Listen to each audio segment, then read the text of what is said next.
آپ نے کبھی چمڑیسپور کا نام سنا ہے؟ نہیں سنا، حالانکہ یہ تحصیل لدھڑآباد کا بڑا مشہور گاؤں ہے۔ اب آپ کہیں گے کہ آپ نے لدھڑآباد کا نام پہلی دفعہ سنا ہے۔ آپس کی بات ہے، میں نے بھی یہ نام پہلی دفعہ سنا ہے، لیکن حیران ہوں کہ یہاں ایسی کیا خاصیت ہے جو آسٹریلیا کی خاتون کو پسند آ گئی۔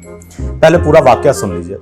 میں جس سروس اسٹیشن سے گاڑی واش کرواتا ہوں، وہاں کا ایک لڑکا طفیل مجھے کافی عرصے سے جانتا ہے۔ بمشکل 5 جماعتیں پڑھا ہوا ہے۔ صبح کے وقت سروس اسٹیشن پر گاڑیاں دھوتا ہے اور شام کو اپنے جیسے ایک ڈاکٹر کے پاس کمپاؤنڈری کرتا ہے۔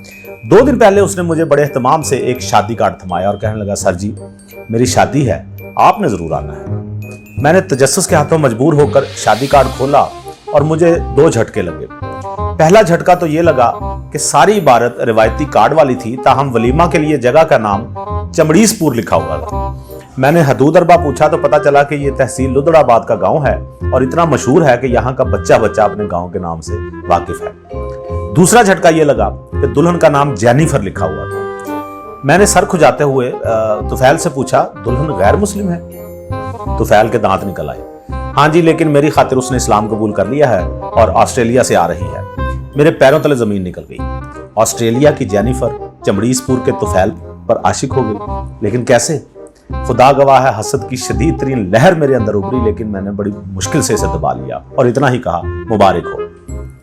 پتا چلا کہ طفیل فیس بک جوائن کر چکا ہے اور جینیفر سے اس کا رابطہ فیس بک پر ہوا تھا۔ اس کے بعد آپس میں گپ شپ شروع ہوئی اور دونوں طرف عشق ہو گیا۔ میں نے طفیل سے پوچھا کہ گپ شپ پنجابی میں ہوتی رہی؟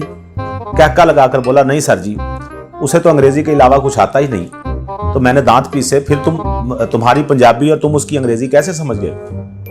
طفیل نے ایسا جواب دیا کہ میں اش اش کر کے غش کھا گیا۔ کہنے لگا، سر جی میں اردو میں چھوٹا سا جملہ لکھ کر ٹائپ کرتا تھا اور گوگل ٹرانسلیشن سے ترجمہ کروا کے اسے بھیج دیا کرتا تھا۔ جواب میں جو کچھ وہ بھیجتی تھی وہ بھی میں اسی طرح اردو میں ٹرانسلیٹ کروا لیتا تھا اور اتنی سمجھ آ جاتی تھی کہ جینیفر کہہ کیا رہی ہے۔ بس اسی طرح ہم دونوں کو پیار ہو گیا۔ جینیفر ایک بہت بڑے فیکٹری مالک کی بیٹی ہے۔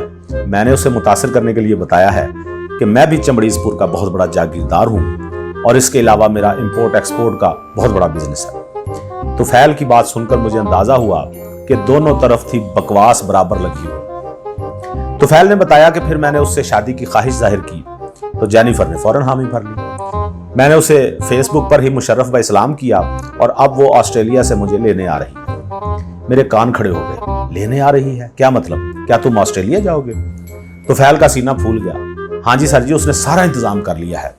شادی کے بعد وہ مجھے آسٹریلیا لے جائے گی اور باقی کی زندگی میں آسٹریلیا میں ہی گزاروں گا۔ طفیل کی بات سن کر بے اختیار دل میں کسک سی ابھری کہ کاش پاکستان میں 20 سال پہلے فیس بک آ گئی ہوتی، لیکن خیر، ہونے کو کون ٹال سکتا ہے۔ آئے دن یہ خبریں پڑھنے کو ملتی ہیں کہ باہر کے ملک کی کوئی میم پاکستانی نوجوان پر نہ صرف عاشق ہو گئی ہے بلکہ شادی رچانے پاکستان بھی آ رہی ہے۔ کبھی ان لوگوں کو دیکھیے گا جن پر یہ مغربی عورتیں عاشق ہوتی ہیں۔ ان میں سے اکثر کا تعلق عجیب و غریب ناموں والے علاقوں سے ہوتا ہے۔ یہ زیادہ پڑھے لکھے بھی نہیں ہوتے، شکل و صورت بھی کوئی خاص نہیں ہوتی، پھر آخر ان کے پاس وہ کون سی گدڑ سنگھی ہوتی ہے کہ 7 سمندر پار کی عورتیں ان پر دل و جان سے فریفتہ ہو جاتی ہیں۔ اس کا جواب مجھے طفیل کی ہونے والی بیگم کی تصویر دیکھ کر مل گیا۔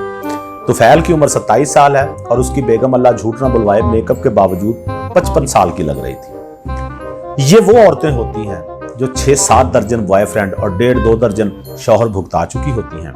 یہ آسٹریلیا کے کسی چمڑیسپور کی رہائشی ہوتی ہیں اور طفیل کی طرح ہی لمبی لمبی چھوڑتی ہیں۔